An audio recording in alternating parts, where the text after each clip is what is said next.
Gaano ka-importante ang mga laro sa UAAP ngayong weekend sa Final Four race? Para sa usapan na yan, kasama natin ngayong gabi si Sir Enzo Flojo, aka Hoopnut, who I had a feeling would be back here on the score very soon. What's up, Adol? Well, Enzo, nung huli tayo nag-uusap, napag-usapan nga natin ang tsansa ng De La Salle na ma-sweep ang elimination round, and you answered with the affirmative. Yeah. Malaki ang tsansa na, Categorically, na yes. may tsansa ang La Salle na ma-sweep ang elimination round. You believe they're gonna sweep, and they actually beat NU, one of the last 5 remaining opponents, before matapos ang elimination round, which means na-secure na ng De La Salle ang isang spot sa Final Four race. So that means 3 spots remaining. Let's run down the games that are going to happen this weekend. Starting off with FEU and UP, and then we have UE Adamson, and then on Sunday, it's UST La Salle, tapos Ateneo NU. Pag-usapan muna natin itong laban ng FEU at UP. Dikit ang naging bakbakan sa kanilang unang paghaharap kung saan nagtagumpay by 2 points only ang FEU. Bakit nahirapan ang defending champions dito sa UP, Enzo? Well, teams struggle against UP if UP shoots well. If they're top guys like Jet Manuel and Paul Desiderio, along with Dave Morales, if they can score well, then the other teams usually struggle. At kung yung big guys ng UP like Andrew Harris, sometimes it's Javi Gomez Deliano, if these guys can step up, then they can provide a good challenge for any team. And itong FEU, they cannot overlook itong UP. Kasi UP, they kind of have their backs against the wall. So medyo must win yung game nila bukas. And you can, or makakaasa tayo na itong team ni Coach Bo Perasol, they're really gonna leave everything out there on the floor. Kasi if they lose tomorrow, that's going to be, I believe, their 8th loss of the season. And that's virtually elimination for them already. UP won 2 of their last 3 games. Kaya lang itong FEU looks much better than they did in the first round because they're coming in with a 6-game winning streak. So, para sa'yo, sino ang llamado dito sa bakbakan na to? Well, definitely FEU. No?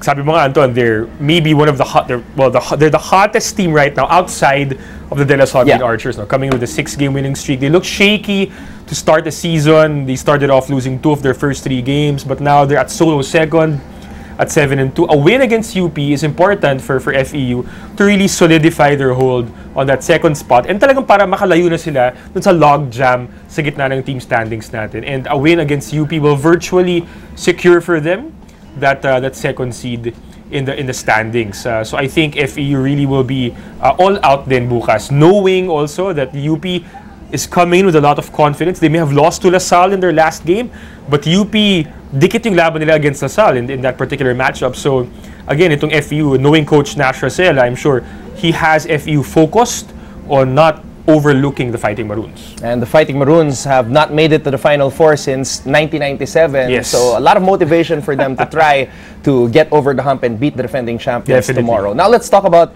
the other matchup, UE versus Adamson. A lot of hype surrounding this matchup kasi labanan sa pagitan ng Pumaren brothers. And the older brother, Derek Pumaren, was able to score a win over brother France during the first round meeting. 64-57 yung naging final score sa kanilang unang pagharap. Ano naman sa tingin mo ang magiging takbo ng laban na to bukas? Well, takbo is the right word, Anton. I think this is going to be a fast-paced match, very entertaining, a lot of moving up and down the floor for both teams.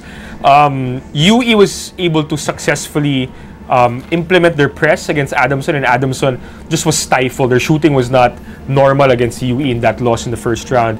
I think it's safe to assume Coach Franz will have a lot of adjustments here in the second round. I believe, if I remember correctly, his front court also struggled in that first game against UE, in particular sina Sean Manganti, even Papi Sar, I think, struggled in that first game.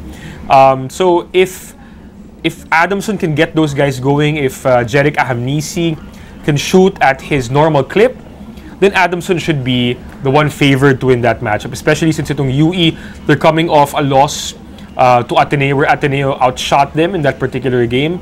Yung UE, of course, ang magiging motivating factor nila, they're at the bottom of the standings, they're at 2-7 if I'm not mistaken. So a loss here virtually kicks them out of Final Four contention and shuts the door on their chances of making it to the top 4 spots in the standings. Nasabi nga ni Manong Derek na it's out of their hands already yung kanilang chance na makapasok sa Final Four. Now let's move on to the Sunday matchups, and the first of the 2 matchups on Sunday, well, kung titignan natin ang resulta ng first round meeting, sinagasaan ng Lasal ang UST. 100-62 was the final score of that game.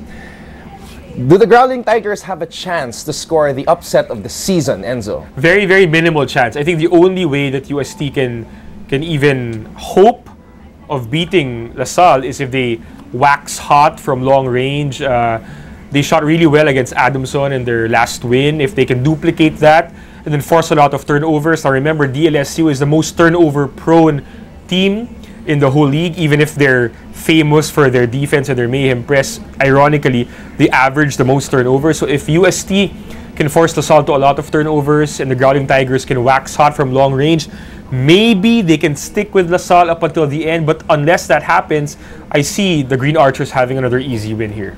And UST is coming off a win against NU. So tingnan natin if they can follow that up as they take on the mighty LaSalle Green Archers tomorrow. Now, of the 4 matchups that are happening this weekend, siguro yung pinakamahirap i-predict itong laban sa pagitan ng NU at ng Ateneo. Oh, definitely.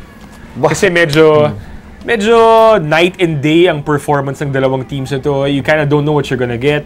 I think I said this in a prior conversation we had, Anton. Itong NU, sometimes they play like they're the best team in the league. Sometimes they play like the worst. And the same can be said about Ateneo. When all the cylinders are clicking for them, they have very, very good moments, bright moments on the floor.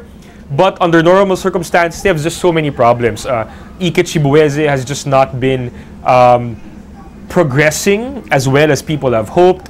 Anton Asistio has been a little inconsistent. Same thing with 3D Ravenna.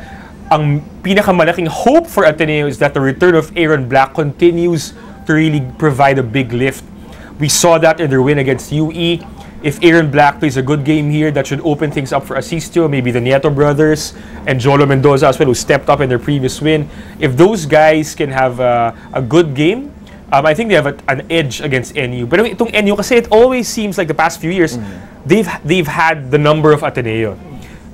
So that's going to be the big hump to get over for Coach Tab, for 3D, for Jolo, and all these other Blue Eagles. So Coach E just knows how to beat the Blue Eagles, and that's going to be their main challenge for Ateneo on Sunday. If you had to pick one, will NU repeat their win against Ateneo in the first round, or will Ateneo get even? I think, well, NU is coming in with a 4-game losing streak. They're probably really, really motivated to snap that slump. And I think knowing Coach Eric Altamirano, he'll definitely prepare his wards well for this game. And of course, if they lose to Ateneo, that's going to be loss number 7 for them. They're virtually on the edge of being eliminated if they lose to Ateneo. So again, that's another motivating factor for NU. And just the inconsistency of Ateneo makes it difficult to pick them as the favorites in this particular matchup. So I think the smart money here, and I think a lot of my friends will hate me for it, but the smart money here, I think, is to bet on the Bulldogs. All right, so Enzo, aka Hoopnut, picks NU, LaSalle, Adamson, and FEU to win this weekend. Will those be the Final 4 teams as well? For more sports updates, keep watching The Score. And don't forget to subscribe.